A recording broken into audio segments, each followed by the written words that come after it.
Y yo me pregunté y me contesté directamente: Pepe es un hombre sabio, en el amplio y estricto sentido de la expresión, sabio.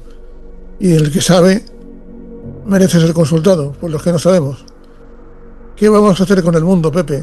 ¿Qué vamos a hacer con el mundo? Por Dios de mi alma.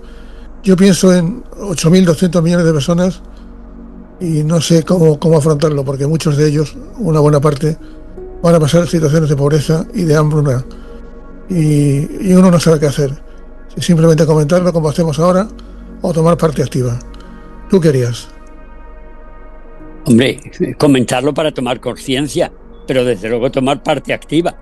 Nosotros somos parte del mundo y somos parte de la naturaleza y tenemos que ser muy conscientes de eso. Y si no salvamos nosotros una situación muy negativa que hay en este momento, ¿quién lo va a hacer por nosotros?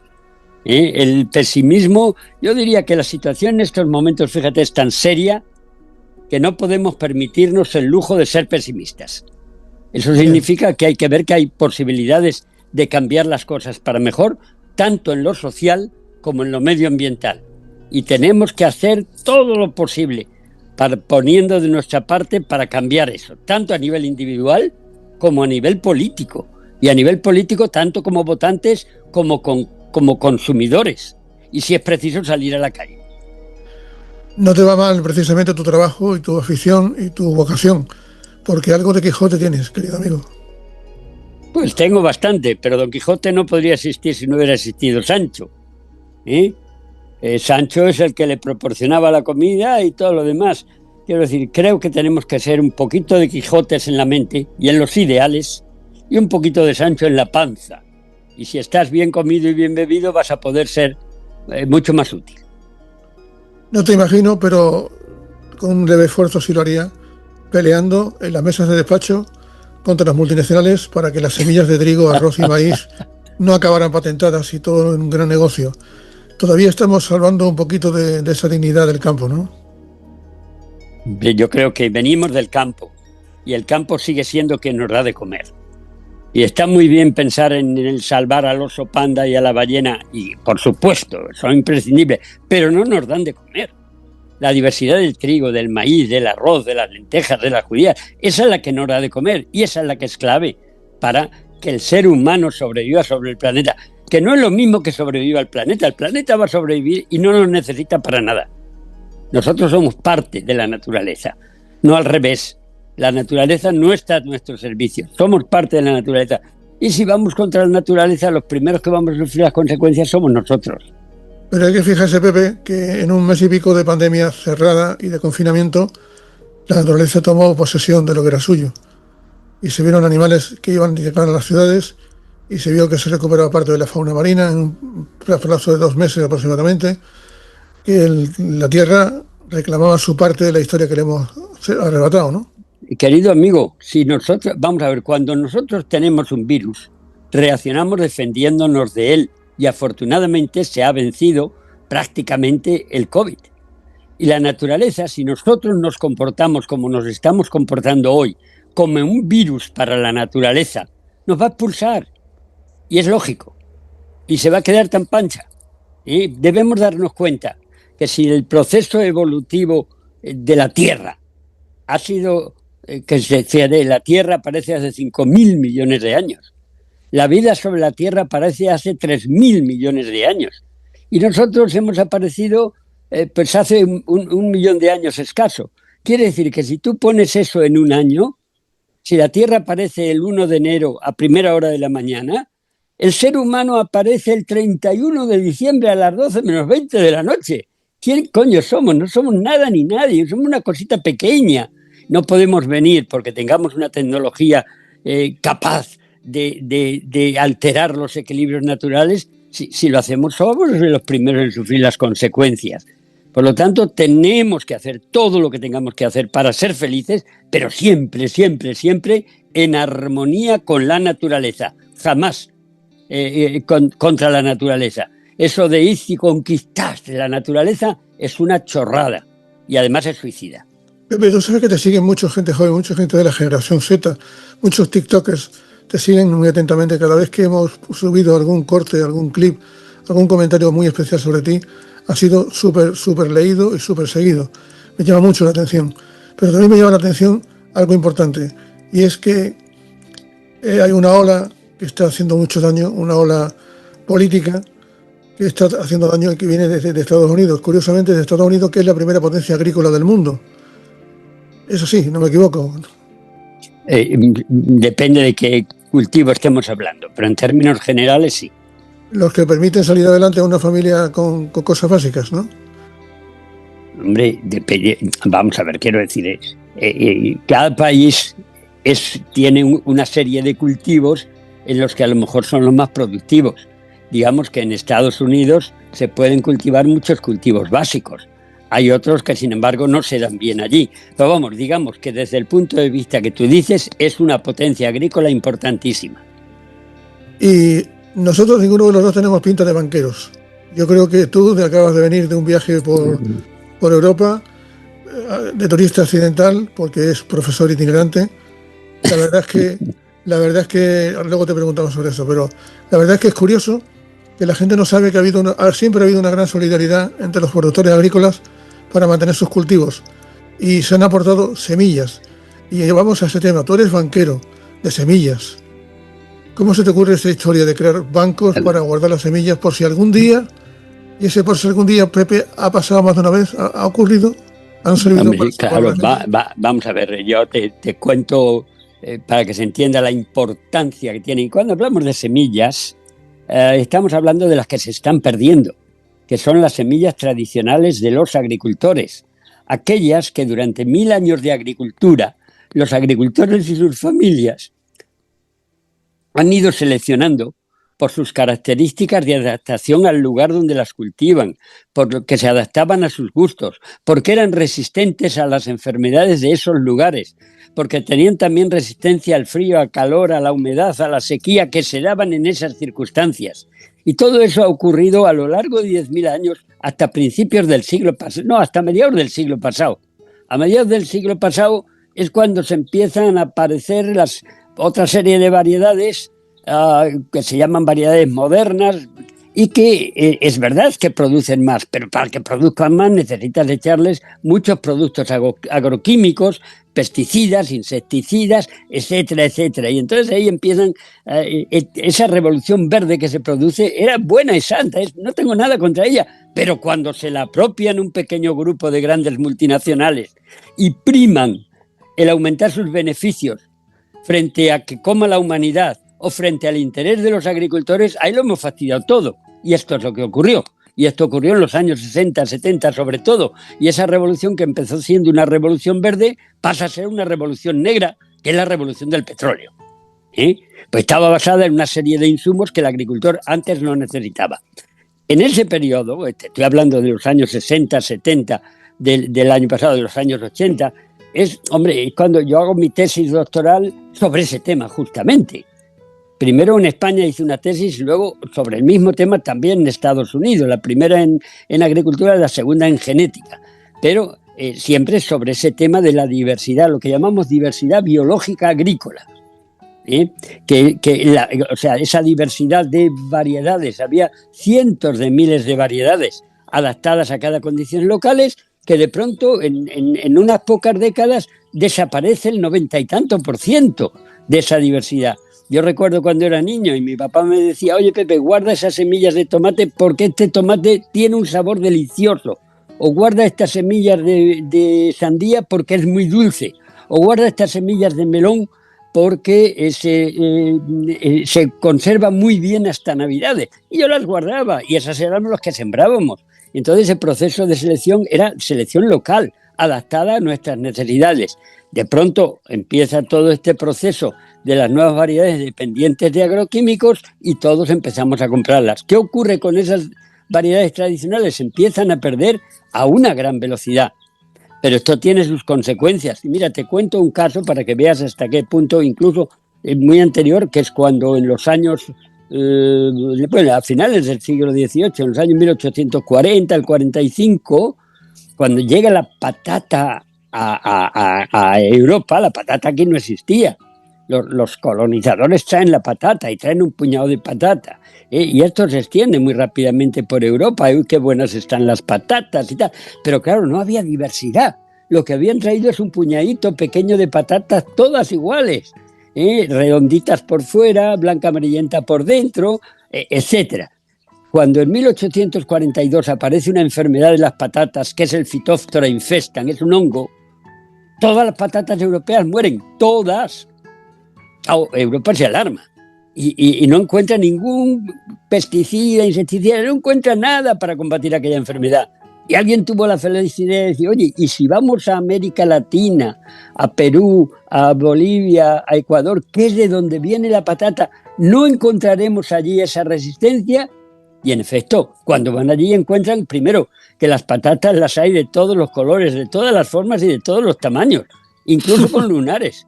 Y en esa inmensa diversidad encuentran muchísima resistencia a esta enfermedad. Naturalmente, traen esa resistencia y se soluciona el problema de la patata en Europa. ¿Por qué? Porque allí la patata se había cultivado durante miles de años y cada pequeño agricultor tenía sus variedades seleccionadas por ellos. Y en esa inmensa diversidad encuentras la solución a tus necesidades. Y esto que te estoy contando del siglo XVIII o del siglo XIX, perdón, pues se repite a lo largo del siglo XX en 1000 casos. Un caso clamoroso fue el del maíz en Estados Unidos, con una enfermedad. Aquí la enfermedad se llamaba el Mystophorius maides, que era el tizón del maíz, y la resistencia se encuentra en África. Y se introduce. Claro, si perdemos toda esa resistencia, si perdemos toda esa diversidad de los agricultores que han seleccionado ellos, ¿cómo nos vamos a defender de las nuevas enfermedades y sobre todo de unas condiciones medioambientales impredecibles? Una solución es decir, bueno, pues vamos a recoger este material antes de que se pierda y vamos a guardarlo en ¿qué? Bancos de germoplasma. Un banco de germoplasma no son más que unas cámaras donde tú mantienes las semillas a unas temperaturas suficientemente bajas y a una humedad suficientemente bajas para que puedan seguir germinando dentro de 40 años. Y entonces recorro unos 130 países. Pepe, ¿cuántos bancos hay y a quién se le ocurre la idea exactamente? ¿Quién es el acreedor al título de ser el que tuvo la idea de crear bancos de germoplasma? Bueno, bancos de germoplasma ahora mismo hay seguro, más de 1000. La idea nunca se le ocurrió a una persona. Cuando un agricultor está manteniendo sus semillas en un cajón de la mesa o en un refrigerador, pues ya eso es un banco de germoplasma. Es más, yo te diría, yo que pensaba que los bancos de germoplasma empiezan a surgir en los años 50 o 60. Cuando voy al Museo de Antropología del Cairo, me encuentro con que en la tumba de Tutankamón había una caja cuadrangular con 15 o 16 departamentos estancos y en cada uno de ellos una variedad distinta de cebada. Y cuando le pregunto al señor que estaba cuidando aquello, ¿por qué tenía todas estas variedades? Él me dijo, mire señor, yo no sé leer ni escribir, pero imagino que como el faraón iba al paraíso para ellos, que es las Hespérides, pues se llevaría todas estas variedades, porque como no se sabe cuáles son las condiciones allí, si hace frío, si hace calor, si llueve mucho, si llueve poco, llevaría muchas por si acaso. Unas le servirán y otras no. Claro, yo hice la reflexión, digo, coño, si ahora nosotros en nuestra época que sabemos mucho más y que sí sabemos leer y escribir y muchísimas más cosas y en tiempo de cambios climáticos no vamos a tener la capacidad de hacer lo que hacían hace casi 5.000 años los egipcios. Entonces, pues yo te digo, ¿desde cuándo? ¿A quién se le ocurre? Pues fíjate, ya entonces no le llamaban banco de germoplasma, obviamente. Nosotros le empezamos a llamar banco de germoplasma esto en la FAO en los años 70, Y entonces empezamos a hacerlo de forma sistemática, que no es ni más ni menos que lo que yo había hecho en España. Esas tesis doctorales de las que te hablaba fueron con un cultivo específico, con melones. Yo colecté en España, en los años 69 a 72, unas 380 variedades distintas de melón. Hoy no hay más de 10 o 12 en el mercado, pero todas las demás están en los bancos de germoplasma en España y en otros países, las que colecté en aquel momento. Bien, en la FAO se hace esto, o cuando yo me voy a la FAO unos años después, fue para hacer esto, pero no solo para el melón, sino para muchos otros cultivos y en muchos otros países. Y como te decía, a lo largo de más de 30 años en la FAO, me he recorrido unos 125, 130 países, y una de las cosas que hemos promovido era el desarrollo de bancos nacionales de germoplasma. Pepe, Sí, dime, Pepe, perdón. ¿Qué está pasando con Svalbard? ¿Qué está ocurriendo? Bueno, Svalbard, para los que no lo sepan, es también llamado la Torre de Babel, De también llamado la Torre de Semillas. En fin, en efecto, es un gran banco de germoplasma que sería un poco, ya cualquier banco de germoplasma es una caja de seguridad por si tú pierdes las variedades tradicionales en el campo. Pero en este caso es una caja de seguridad de las cajas de seguridad. Y trato de explicarme. Mira, el problema que se plantea es, dices, bueno, pero vamos a ver, cuando tú fomentas los bancos nacionales está muy bien y es imprescindible. Pero si ese país tiene una revuelta, si hay una revolución, si hay un cambio, si llega un dictador, si hay cualquier tipo de cambio político o un problema natural, que puede ser un terremoto grande, puede ser un tsunami, o cae una bomba atómica, que todo puede ocurrir, entonces se va al carajo este banco de germoplasma. Como se trata de una cosa fundamental para la supervivencia, no de la vida en general, de la vida humana en particular, pues entonces había que tener en algún sitio aislado un duplicado de todos esos bancos de germoplasma, y si era posible en un sitio que no dependiese de las energías eléctricas, sino que dependiese de energías naturales. En ese contexto te estoy hablando del año 83, 84, y yo hice, cuando estaba en la FAO, un recorrido a varios países con esto en mente. El primer lugar fue Argentina, en Abrapampa. Abrapampa está al norte de Argentina, en las zonas andinas, una zona andina, y Abrapampa está a unos 4.000 metros de altura. Y allí las temperaturas por la noche llegan a menos 33 grados de temperatura. Y por el día sí, por el día es muy caliente.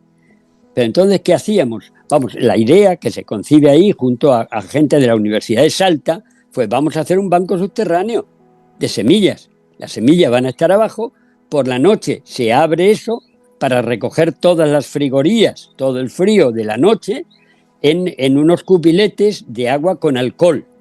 ¿Por qué con alcohol? Para bajar el punto de crioscopía, hasta menos 30 grados así. Después, durante el día, cerramos para que no entre el calor y se mantienen frías abajo. Y así sucesivamente. Por si esto fuese poco, además, en esta zona tan alta, tan elevada, el número de días nublados al año es 1 o 2. Con lo cual, perfecto, porque se podía usar también la energía solar. Ya no dependíamos de energía eléctrica, no dependíamos de ningún tipo de energía complicada, era todo muy simple. Y entonces allí era un sitio ideal. Pero ¿qué ocurrió cuando este proyecto lo llevamos a la FAO? Los países más ricos, los países más poderosos, dijeron, no, esto no puede estar en países en desarrollo, no lo vamos a financiar nunca allí, porque entonces no vamos a tener el control. Perdona que sea directo y poco sofisticado, pero esta era la razón principal. Luego se pueden poner 1000 razones intermedias. Y no se pudo hacer. La otra idea era haber hecho lo mismo en los grandes glaciares. En Perú hay debajo de los glaciares unas cuevas en la roca, donde se mantienen unas temperaturas muy frías. Mantenerlas ahí no necesitaba ninguna energía que no fuese energía natural. Pero de nuevo teníamos el mismo problema, aparte de otros, cómo llegar allí, cómo despegar de allí, etcétera, etcétera. Finalmente estuve en la Antártida también, con el fin de ver si el Tratado de la Antártida podría hacerse eco de esto. No fue posible. Y finalmente fue Svalbard, fue Noruega, quien nos ofreció a la FAO un banco de germoplasma que era una mina abandonada en zona de hielos permanentes. Entonces, había una mina, que fue mina de carbón en su momento, abandonada, pues ellos dijeron, vamos a ver, mi país, Noruega, puede transformar esto en ese banco de germoplasma que buscan ustedes. Y como la energía que hay aquí es natural, puesto que se está tratando de una mina abandonada, puesto que se está tratando de energía de hielos permanentes, pues no va a haber ningún problema. Entonces dijimos, bien, perfecto. Y entonces aceptamos. Yo estuve visitándolo en el año 85, fíjate. Entonces aceptamos la oferta propuesta, ¿no?, del gobierno de Noruega. Pero ahí había dos problemas. Noruega no tenía ningún problema en gastarse millones para adecuar esta mina abandonada para un banco de germoplasma. Ninguno. Pero no podía, por constitución, dar ni un solo euro para la conservación permanente. Entonces ahí ya nos encontramos con el primer problema. Sí, tenemos las minas, pero ¿quién paga cada año?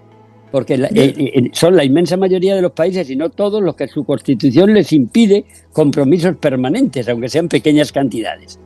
Y el segundo problema era jurídico. Está bien, podemos hacerlo, transformar esto en un banco internacional. Imagínate que hay fondos anuales, pero ¿bajo qué auspicios legales, qué jurisdicción? No había manera, no había un marco jurídico. Entonces tuvieron que pasar muchos años, hasta los años principios de los 2000, en el que se aprueba otra cosa que fue clave, que es el Tratado Internacional de Recursos Fitogenéticos o Tratado Internacional de Semillas, que finalmente, y después de mucho trabajo y muchos esfuerzos y muchas contradicciones, porque hay grandes compañías multinacionales se oponían y los países más poderosos también, pero los países en vía de desarrollo sí querían que se desarrollara este acuerdo, este tratado internacional, finalmente se aprueba en el 2001 y entra en vigor en el 2004. Y ese va a ser el marco jurídico, y lo es, donde se mete el Banco de Germoplasma de Noruega, el Svalbard, y también otra serie de bancos internacionales del Grupo Consultivo de Investigaciones Agrícolas. El otro problema que quedaba era el de los fondos permanentes. Bueno, esto se soluciona también de una manera muy interesante, porque fue el decir, bueno, como ningún país se quiere o se puede comprometer a financiar el mantenimiento, vamos a hacer un fondo fiduciario suficientemente elevado, probablemente de más de 100 millones de euros, y son los intereses de ese fondo que producen cada año los que van a permitir pagar por el mantenimiento. Y así se hizo. Y entonces se resolvieron los dos problemas, y en el 2007 el Banco de Germoplasma de Noruega, Svalbard, comienza a funcionar.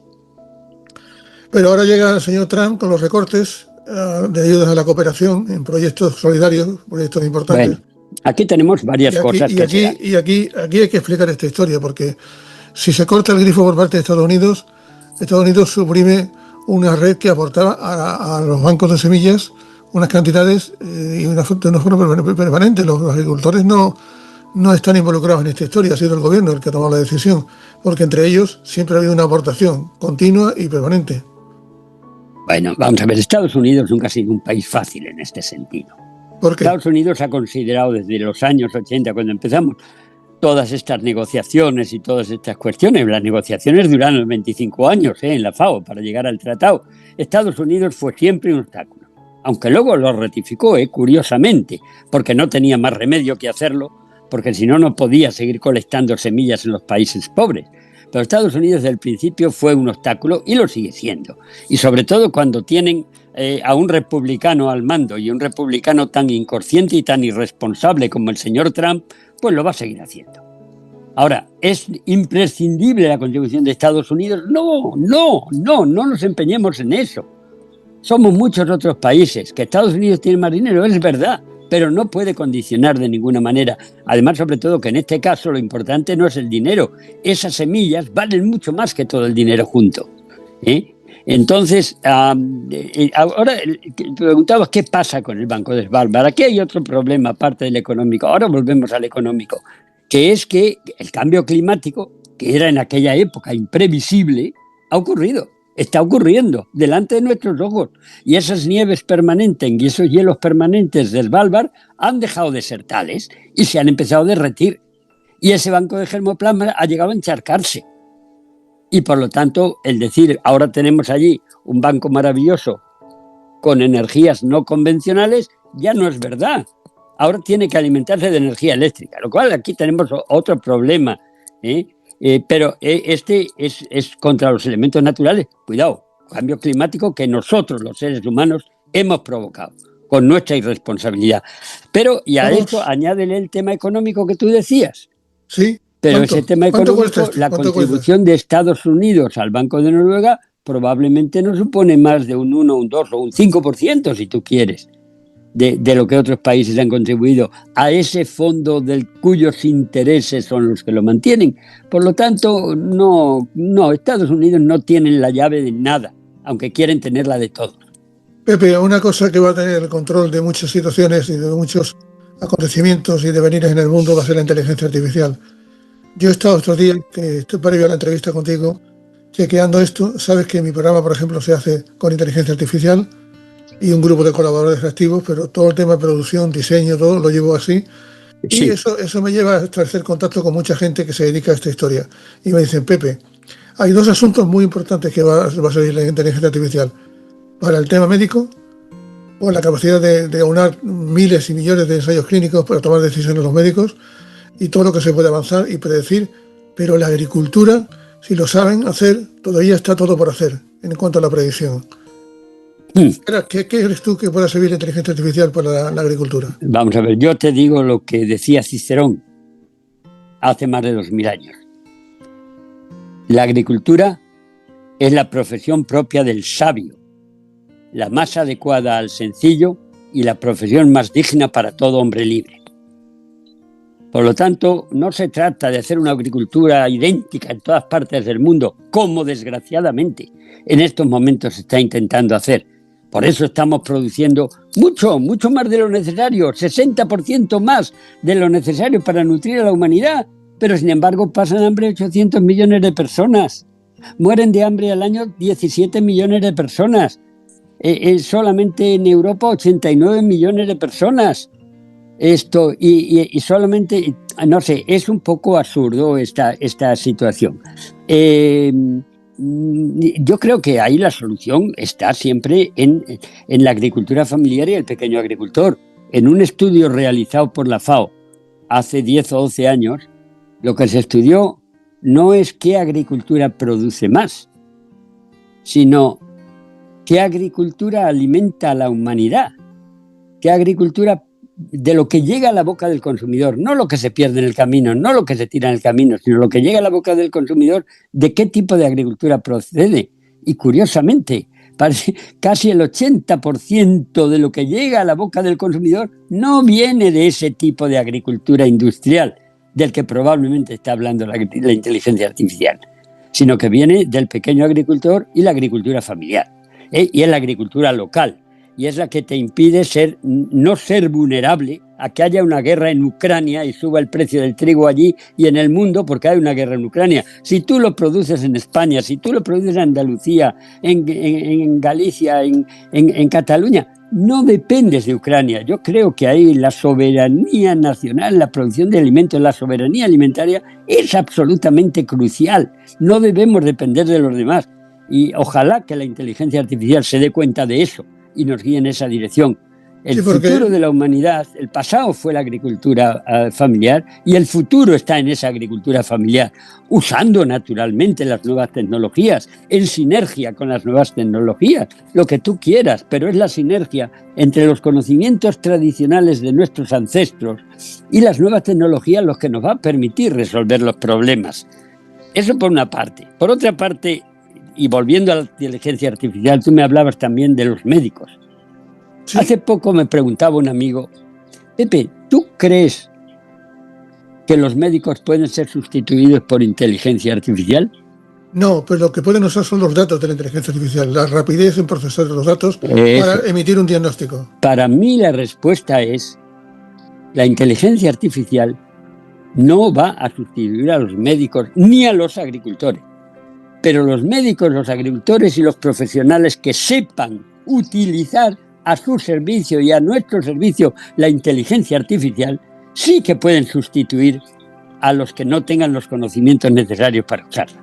Esa brecha digital hay que evitarla también en el campo, que la gente en el campo, dado que tienen acceso los grandes latifundistas a sistemas de detección, sistemas de control, de previsión, todo eso se puede reducir a una aplicación y a un sistema de sensores y a un banco de datos y una información que se venga a facilitar por un operador.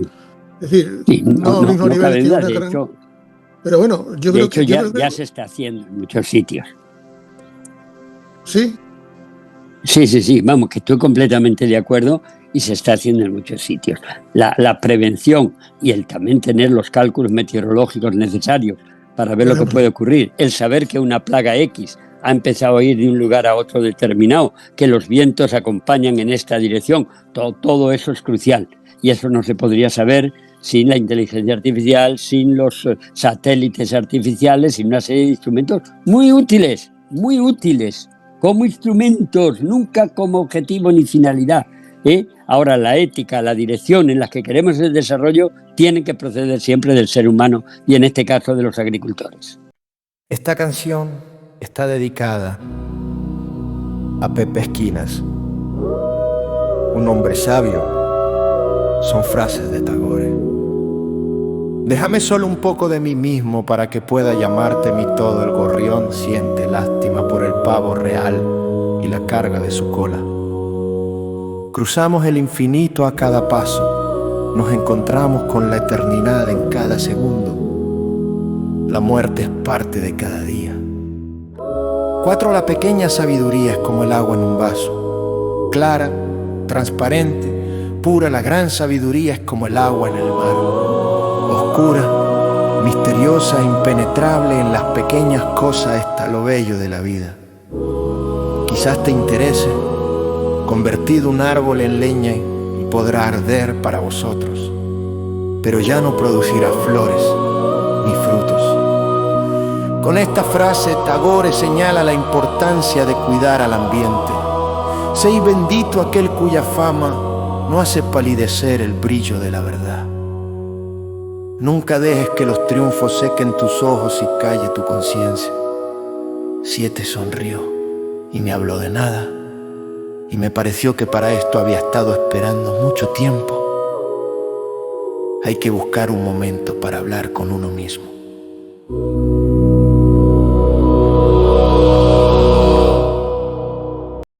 Pepe, estamos oyendo hablar de enfermedades emergentes y de enfermedades que son recurrentes ahora mismo en la actualidad agrícola, agroganadera de España.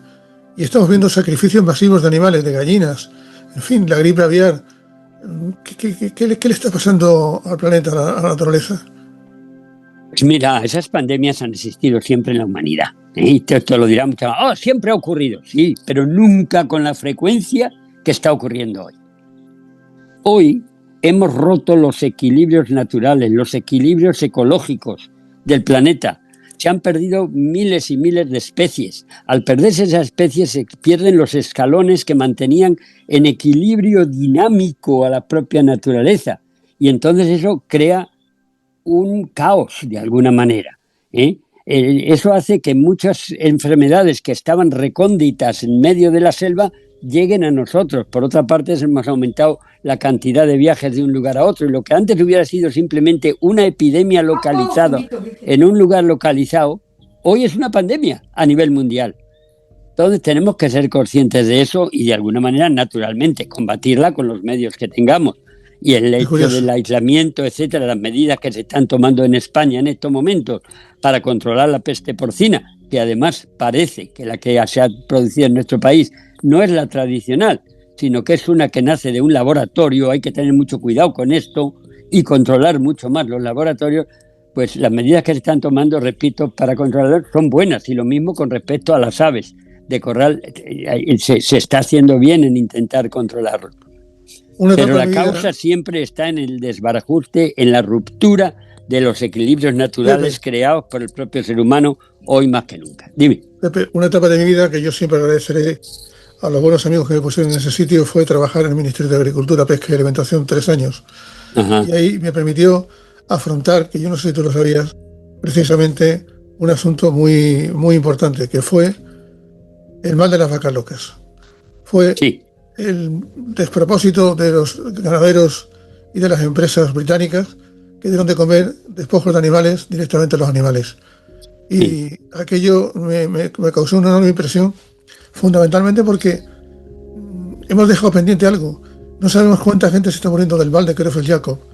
Había que pasar un tiempo de 30 a 40 años para conocerlo. No han pasado tanto, pero sin embargo uno oye hablar de esto, pero como ya no hay estadísticas asociadas al tema, pero fue el hombre el que provocó una auténtica aberración entre los animales. Y a raíz de ahí tuvo un castigo, que fue el mal que se asocia precisamente al ser humano.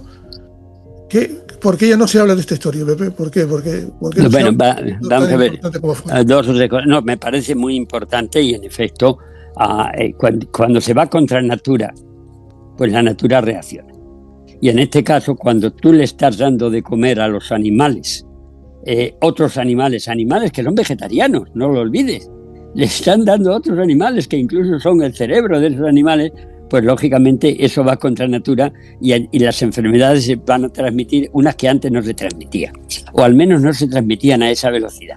Trato de explicarme cuando digo lo de la velocidad. Fíjate, cuando yo era niño, y de esto hace muchos años, existía siempre lo que se llamaba las ovejas modorras, o el mal de las ovejas modorras. Eran ovejas que ocurrían una vez en un porcentaje muy bajito, que se volvían como locas, movían la cabeza, no sabían caminar directamente. Era lo de las vacas locas, aplicaba a las ovejas. Esas ovejas modorras existían. ¿Qué se hacía? Automáticamente a esa oveja se la mataba, se la enterraba a 3 metros de profundidad, se echaba cal viva encima y se tapaba. Y ese era el mal de las vacas locas. Claro, cuando nosotros estamos dando esas ovejas y otras de comer a las vacas, pues estamos echando los desperdicios de otros animales, el pienso compuesto de un animal herbívoro, estamos provocando esto, y lo que ha aumentado es la velocidad de eso. Ahora, el problema nuestro, porque se dice, no, esto ya ocurrió, esto ha ocurrido otras veces, es verdad, pero nunca a la velocidad en la que está ocurriendo hoy. Y si alguien no entiende que la velocidad es muy importante, no sabrá jamás distinguir la diferencia entre un bofetón y una caricia, porque no es ni más ni menos que la velocidad de la mano. Ese es el matiz, ¿no? Ese es el matiz. Ese es el matiz. Vamos a ver, pongámoslo en términos más científicos. Cuando las cosas ocurren lentamente, la naturaleza tiene la capacidad de adaptarse a los cambios, porque los tiempos biológicos y los tiempos tecnológicos iban acompasados antes. Había pequeños cambios, el cultivo, la domesticación de los cultivos hace 10.000 años, pues fue un proceso que tuvo unas repercusiones enormes, pero duró 10.000 años, con lo cual hubo la posibilidad de crear nuevos equilibrios. El problema es que hoy esos cambios se están haciendo a una velocidad tal que la capacidad de adaptación de la Tierra y de los seres vivos es infinitamente inferior. Y entonces surgen toda esta serie de problemas. Que lo mismo podríamos decir de la propia pandemia, la del COVID y otras que vendrán desgraciadamente. Cuando entramos en el mundo de las cifras, yo recuerdo tu libro, que tardé en leer, pero lo he leído profundamente, y me acordaré toda la vida porque hicimos uno de los mejores programas que recordamos contigo, hablando de que vamos rumbo al ecocidio, y explicamos qué era el ecocidio. Y mucha gente me habla de eso. Pero esta mañana, cuando revisaba los datos, las aportaciones, digo, bueno, seguro que Pepe me corrige alguna cifra, pero es normal porque es su trabajo y es su área de responsabilidad, pero que yo creo que voy a acertar. Población mundial, 8.200 millones de personas al día de hoy. Hemos pasado los 8.000 hace nada. Crecimiento, según algunas fuentes, más de 80 millones al año, pero se frena. Pico previsto en 2086, 10.400 millones de personas. Alimentación actual. Espera, ahí, comida, si me dejas hacer adelante. Alimentación actual, producimos comida para 10.000 millones, pero 820 millones pasan hambre por desigualdad. Yo leo las estadísticas y pienso, aquí hay mucha gente que muere, pero que no sale en las estadísticas. Y hay mucha gente que lo disfruta y, sin embargo, no está comiendo correctamente. Por ejemplo, se dice que para los 8.200 millones de personas hace falta 3.000 kilocalorías y 75 gramos de proteína por persona, pero que el promedio ahora mismo es de 2.950 kilocalorías. Y esto, si te vas a África, te vas a Europa, pues hace las comparaciones. Me marean las cifras, pero la esencia de toda esta historia, ¿cuál es, Pepe? ¿Me lo depuras? Bueno, si la conclusión de todo esto que estás diciendo, que en esencia es correcto, puedo dudar de alguna cifra, pero más o menos es correcto, es que falta comida, es un gran error. No falta comida. Hoy estamos produciendo el 60% más de lo que la humanidad necesita para nutrirse. Lo estamos produciendo a nivel global. Ahí está el problema muchas veces, lo del nivel global. Pero se está produciendo. Entonces, alguien se puede preguntar, oye, ¿y lo que no se consume? ¿Cómo es posible que mueran de hambre tantísimas personas? Que estamos hablando de que mueren cada día unas 35.000 personas, que sería 5 veces más de las que morían por el COVID en el peor momento de la pandemia. Por lo tanto, estamos hablando de una gran pandemia, pero con una gran diferencia. En este caso, los muertos no son los nuestros. Y en segundo lugar, el hambre no es contagiosa. Pero sigue siendo igualmente cruel. Bien, ¿cómo es posible que si producimos el 60% más esté ocurriendo esta vergüenza o este desastre? Pues mira, es que resulta que de lo que producimos, el sistema agroalimentario nuestro produce mucho, pero lo administra mal. Es que una tercera parte de la producción mundial, 1.300 millones de toneladas métricas de alimentos, se pierden y desperdician por el camino. Una tercera parte. La mayor parte terminan en la basura. ¿Y a qué le importa eso, Pepe? Porque compramos mucho más de lo que necesitamos y luego terminamos tirándolo a la basura. Fíjate, en España, 7,7 millones de toneladas métricas terminan en la basura al año, lo que significa 169 kilos por habitante y año. Y el 30% de lo que nosotros, y subrayo la palabra nosotros, tiramos en la basura, va en envases sin abrir porque ha caducado. Esto es una irresponsabilidad individual. Y además hay una irresponsabilidad política cuando hay leyes que para comprar y vender más están fomentando esto. Hay una legislación que tenemos que tumbar, de una forma o de otra, la del plástico. Ese es uno de los problemas añadidos, porque todo esto que se está vendiendo y comprando, sobre todo en los productos agrícolas, encima va envuelto en plástico. Tú fíjate, la semana pasada estuve en un supermercado. Suelo ir a la tienda de la esquina, pero estaba cerrada. Bueno, voy al supermercado y voy a comprar ajos. ¿Tú crees que encontré medio kilo de ajos, unas cabezas? No, no eran las cabezas de ajo. Estaban metidos en plástico. Eran ajos separados de la cabeza, metidos cada uno de esos ajos en plástico. A su vez, el paquete con 15 o 20 dientes de ajo, cada uno en su plastiquito, estaban metidos en otro plástico. Y para más Inri, cuando voy a comprarlo, me dan una bolsa de plástico. Hombre, por Dios, el plástico no se descompone. Y entonces nos encontramos con que en los mares tenemos unas cantidades inmensas de plástico. Tenemos islas del tamaño de toda Europa en el Pacífico, de plástico y basura, del tamaño de Europa. Y las predicciones son que en un par de décadas habrá más kilos de plástico en el mar que kilos de peces. Eso es absurdo, es suicida y, lógicamente, es una de las causas de los cambios climáticos. Sin contar con el plástico que queda depositado en el interior de nuestro organismo, ¿no? Los llamados microplásticos.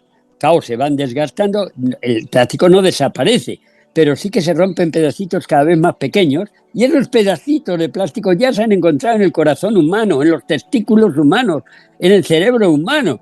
No sabemos todavía el efecto que puede tener para nosotros y sobre todo para las generaciones siguientes, pero evidentemente no es de augurar nada bueno. Pepe, has estado recientemente en Lieja, ¿no? Así es, en la Universidad de Lieja, volví ayer. ¿Y qué has aprendido allí? Bueno, no sé, vamos a ver. Fui porque me invitó a la universidad a hacer el acto de apertura en la inauguración de una cátedra jurídica sobre el tema de... acaban de abrir un centro de ecología, que se llama Ecology, pero es muy interesante porque la palabra ecology, la LO, han puesto LAW, que sería LAW, es ley. Entonces, ecology, pero con la ley dentro, porque claro, es una facultad de derecho. Y entonces la idea es que las leyes que nosotros tenemos hoy se han quedado desfasadas, porque cuando se desarrollaron todas estas leyes, muchas de ellas que vienen incluso de la época romana, no se podría uno imaginar que los recursos naturales del planeta iban a ser escasos y íbamos a estar apropiándolos, no se podría pensar en el cambio climático, no podían pensar en tantas cosas. Entonces, ¿qué cambios hay que hacer en la legislación internacional para afrontar los cambios actuales? Entonces ahí yo lo que hice fue, en mi charla de apertura, por cierto, lo hicieron a un nivel muy elevado, fue en el salón de actos del rectorado de la universidad, y allí estaba la princesa Esmeralda de Bélgica, el rector y el vicerrector, el gobernador de la provincia, todos ellos estaban en el acto. Yo hago mi discurso del principio, una charla magistral, y lo centré en qué tipos de leyes, o algunas de las leyes que hay que tocar ahí. Y entre ellas, pues, claro, es en definitiva esas leyes de las que voy a hablar en un momentito, es ir más allá de los ODS, de los Objetivos de Desarrollo Sostenible. Los Objetivos de Desarrollo Sostenible son imprescindibles para que no se nos hunda la barquita a tierra. Pero se obtuvieron por consenso, no lo olvidemos, de todos los países, norte, sur, este y oeste. Y claro, para que haya consenso fueron el mínimo común denominador. Y entonces hubo temas, cuando entran en conflicto economía y ecología, esos no están en los ODS, porque los grandes poderes económicos se opusieron. Entonces ahí es donde hay que llegar, a una serie de problemas que están en el corazón, en el propio corazón, son intrínsecos a nuestro propio sistema económico y político. Y no se trata de destruir el sistema, sino de adaptarlo a las condiciones actuales. ¿A qué cosas me estoy refiriendo? Pues a la medida del PIB, Producto Interno Bruto. Resulta que el PIB está midiendo el crecimiento económico, no la felicidad, no la armonía con la naturaleza, no las cosas que son esenciales para el ser humano, no los afectos, no puramente el crecimiento económico, que ese crecimiento desorbitado e irracional es una de las causas de los problemas. Otro que hay que tocar es el de las generaciones futuras. Nuestros hijos, nuestros nietos, nuestros bisnietos son los que van a sufrir las consecuencias de nuestro comportamiento irresponsable hoy, incluido a nivel de plástico y de muchas otras cosas de las que hemos hablado. Pero ellos no votan y no consumen. Si no votan ni consumen, no pueden tener un impacto en el sistema económico ni en el sistema político.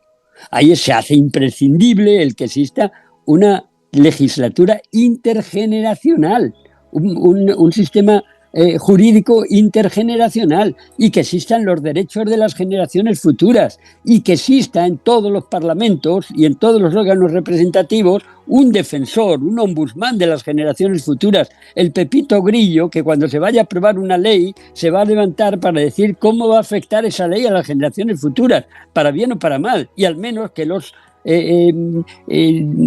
representantes que la vayan a aprobar tengan en cuenta el efecto positivo o negativo que va a tener para las generaciones futuras. Otro de los temas que traté allí es la necesidad de que economía y ecología converjan.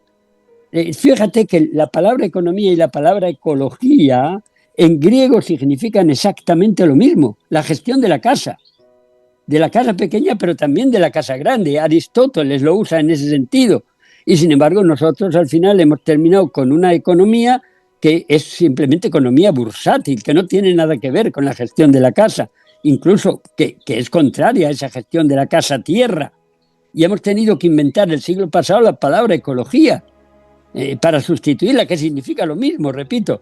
Entonces, ¿qué cambios hay que hacer? ¿Cómo, de qué manera? Eso es lo que los economistas neoliberales llaman externalidades del sistema. ¿Cómo podemos incluirlo en el precio de las cosas? Cómo cuando yo compro una manzana tengo que pagar no solamente por el precio de producción de la manzana, sino para que la conservación de los recursos naturales que han permitido crecer esas manzanas y que van a permitir a mis bisnietos seguir comiendo manzanas. Porque el costo no es solamente el costo económico, es también el costo medioambiental o el costo para la salud humana. Eso hay que incorporarlo en el precio. En fin, podríamos seguir el propio concepto de ecocidio como crimen contra la humanidad, juzgable en el Tribunal Internacional de la Haya, o la necesidad de una gobernanza mundial que incluya con un papel relevante a la sociedad civil a través de un Parlamento mundial, como tenemos un Parlamento europeo. Todo eso, Pepe, tiene que ver con que algún día nos va a inundar, nos va a pasar por encima un tsunami humano, porque la gente que viene de África no puede vivir por las guerras, no puede vivir por la corrupción y no puede vivir porque pasa hambre, porque se han modificado sus condiciones y porque el cambio climático ellos lo están notando mejor y más que nosotros. para su desgracia. Ese tsunami humano se va a dar y se va a dar. Y cuando llegue, ¿qué haremos con ellos? ¿Crearemos grandes muros? ¿Los llevaremos Es a otro absurdo. país? Es ¿Qué tan pasará, qué ridículo lo de pasará con crear esta grandes gente? muros. Vamos a ver. Vivimos en una sola casita. O estamos en una sola barca que se llama tierra. ¿Eh? Pero somos muy Y en esa puñeteros. casa que se llama tierra, si hay un fuego en la cocina, lo que está en peligro no es la cocina y no sirve de nada que tú cierres con 20 llaves la cocina y no los dejes de entrar. Lo que está en peligro es la casa. ¿Eh? Y si tú pones concertinas criminales para que no lleguen los africanos, tendrán que, a lo mejor mueren millones y pasan sobre los cadáveres y se suben, pero lógicamente las concertinas no les va a frenar. El problema es un problema mundial y hay que afrontarlo como problema mundial. ¿Eh? Cuando en una barquita llamada tierra hay un agujero, me da igual que el agujero esté en África, en Asia, en Estados Unidos o en España. Lo que se hunde es la barca. Y eso tenemos que entenderlo. Y si no somos capaces de actuar por generosidad, por caridad, por solidaridad, hagámoslo al menos por egoísmo inteligente. Pero coño, seamos inteligentes. ¿Y esta ola de negacionismo que nos inunda es una ola criminal? Pues mira, para mí el negacionismo es incomprensible. O sea, es el negar la ciencia. Es el decir, la ciencia puede decir lo que quiera, pero yo estoy convencido de que no hay cambio climático, de que no hay tal. Es totalmente... Y para mí el negacionismo está basado en una de estas tres cosas. O es consecuencia de la ignorancia, y ignorancia supina, que es en la mayor parte de los casos, de personas que no saben y que yo creo que tampoco quieren saber, o es ignorancia debida a una ambición económica cortoplacista. Y repito lo de cortoplacista porque en última instancia sus hijos y sus nietos van a correr la misma suerte que los nuestros, o es puro oportunismo político, como está ocurriendo con una serie de partidos emergentes que de pronto se erigen en salvadores de la patria sin dar ninguna razón para eso y haciendo pura demagogia. En cualquiera de los tres casos, y a veces la combinación de los tres, no tiene ningún sentido. Pongamos un poco de racionalidad en todo esto, por favor, que nos va en ello no nuestra existencia, la existencia del Homo sapiens sobre la Tierra. En fin, no te voy a preguntar aquello tan manido de si fueras presidente, ¿qué harías? Pero te lo tengo que preguntar. Si fueras presidente de este país tan especial que se llama España, en todos los sentidos, ¿qué decisiones adoptarías en este terreno? En el terreno de la alimentación, en el terreno del clima y en el terreno sobre todo de la solidaridad, porque yo veo que vamos hacia un mundo que a mí no me gusta nada. Vamos a ver, primero, obviamente, yo no tengo esa solución, ojalá la tuviese, ¿eh? Pero creo que hay una cosa que tenemos que hacer obligatoriamente, que es mirar a los problemas de frente, no ocultarlos o decir que no existen. Y no estoy hablando del problemita que nos ocupa ahora o mañana o pasado mañana, estoy hablando de los grandes problemas de la humanidad, estoy hablando de los grandes problemas de la naturaleza y de la tierra. Y eso significa mirarlos de frente y tomar las medidas con unos planes a largo plazo. Pero para eso hay que renunciar también a los egoísmos partidistas y a las posiciones de mirarse el ombligo. Y, por supuesto, eso está reñido con cualquier tipo de corrupción. Por lo tanto, bueno, afortunadamente no tengo que tomar esas decisiones. Pero repito, yo creo, me doy cuenta de que no existe en los programas políticos de los países una mención a todo esto que está ocurriendo. Y que quizás si nosotros buscamos la solución a los problemas a largo plazo, es más fácil ponerse de acuerdo en los problemas a corto plazo, justamente porque ahí convergen los intereses de todos, porque en última instancia, aquí en esta barquita tierra, si se hunde, me da igual que seas un polizón o seas un pasajero de primera, todos nos vamos al carajo. Y la humilde familia que tiene que salir adelante piensa, ¿qué hago yo hoy? Primero, ¿cómo salgo adelante cada vez con una bolsa de la compra más cara y más inútil para las necesidades que tiene una familia común? Y segundo, porque ¿qué puede hacer una familia en beneficio del planeta? ¿Puede dar ejemplo? ¿Lo podemos dar? Sin duda ninguna. Vamos a ver. Yo no creo si que sometemos a análisis lo que hacemos cada uno al cabo del día, ¿podemos cuidar mucho más de lo que hacemos en el planeta? Vamos a ver, Pepe, la solución no va a venir nunca de la política per se, porque si no hay un apoyo popular a las políticas no es posible que se haga contra la voluntad del pueblo. Por lo tanto, sobre todo en regímenes democráticos, es fundamental el tomar conciencia y, por lo tanto, toma de conciencia depende de nosotros. Yo veo aquí dos actitudes complementarias. Una que es lo que yo llamaría la estrategia del colibrí. ¿Sí? Es un poco la idea que ya viene de la cumbre de Río de 1992. Yo estaba allí en aquel momento representando a la FAO. Y el lema fue estrategia del colibrí. Es el cuentecito ese en el que hay un bosque en llamas, todos los animales huyen despavoridos en todas direcciones, menos un humilde colibrí. Ese va al lago, coge una gotita en su pico, va encima de las llamas y la suelta, y vuelve al lago y otra gotita y la vuelve a soltar, y así varias veces. Y el elefante, que va despendolado huyendo, dice: pero colibrí, escapa, ¿qué estás haciendo? ¿Estás loco? Y el colibrí dice: no, estoy intentando apagar el fuego. Y dice: ¿pero tú crees que lo vas a apagar? Y el colibrí responde: yo hago mi parte. Hagamos cada uno nuestra parte. Y esa es una responsabilidad que no podemos ni debemos eludir. Claro está que eso no es suficiente. Claro está que eso no va a cambiar las normas y las leyes. Y que por lo tanto se necesita complementariamente una acción política. Y que esa acción política la podemos conseguir de muchas formas. Una intermedia entre el colibrí y que es también colibrí. Transforma tu carro de la compra en un carro de combate por un mundo mejor. Te lo pongo más fácil, Pepe, te lo pongo más fácil. Sales un día.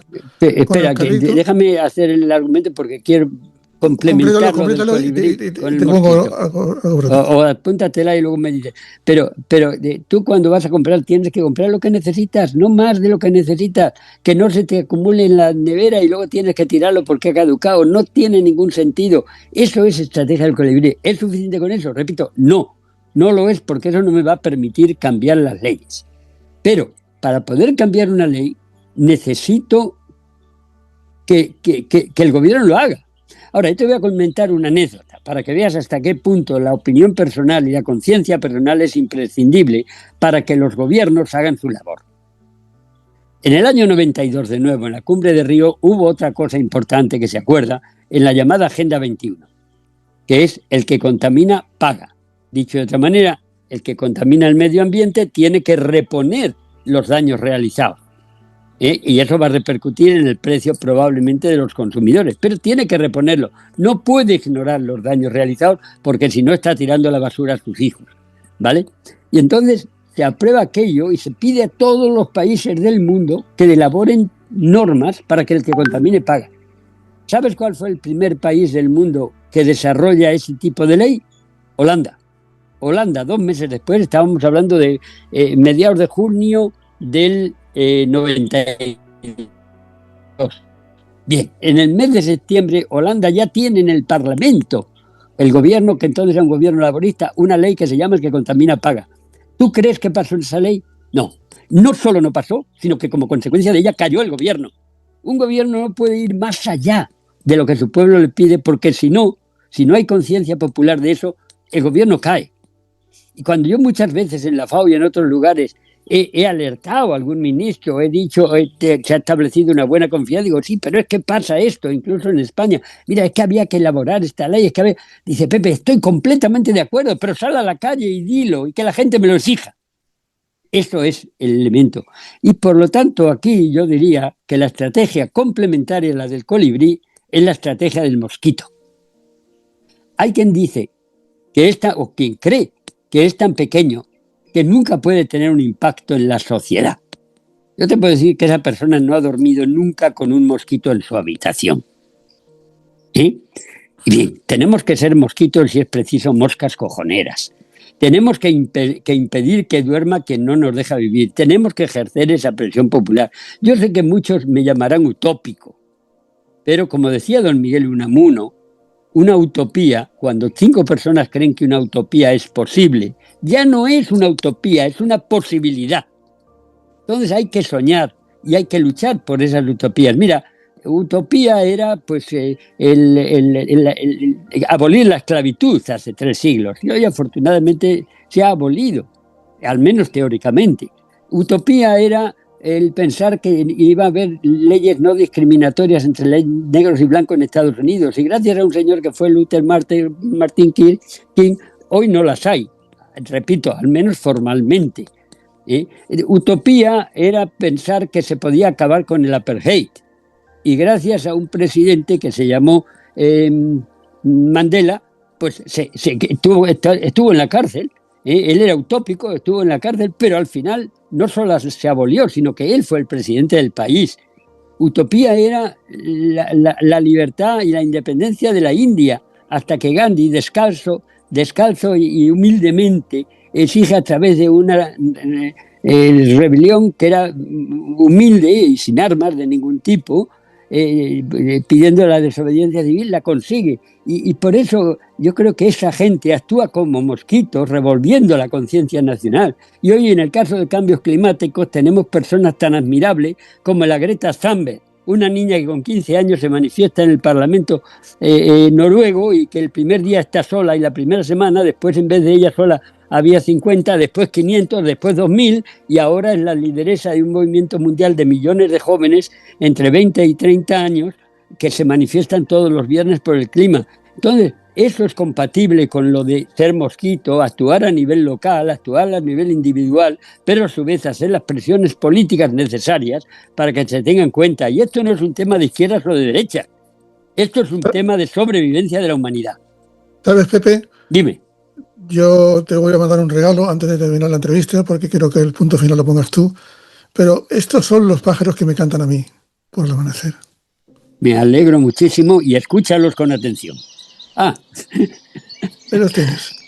Estos son mis pájaros. 6 de la mañana, 7 de la mañana. Tengo un pequeño bosque enfrente, que espero no caiga víctima de la piqueta municipal. Ajá. Y los pájaros forman parte de una colección de un magnate de la vida jerezana que dejó el jardín sin cuidar. Y en el jardín reina una cigüeña, que es la que manda, con su taqueteo. En el jardín hay un gato montés, yo lo he visto, juro que lo he visto, es un gato montés, no puede ser tan grande ese gato. Y en ese jardín, al que no entra nadie, hay una colección de pájaros que todas las mañanas me cantan y me dicen cosas. Hoy le he interpretado a uno de ellos que quería haberte escuchado. Así que mañana le propongo dejar la grabación fuera, en la terraza, y que te escuchen, porque ha sonado a palabras de un humano sabio. Y hoy no hemos tenido la inteligencia artificial con nosotros, Pepe, ni falta que ha hecho, porque tú has suplido directamente la artificial y la humana.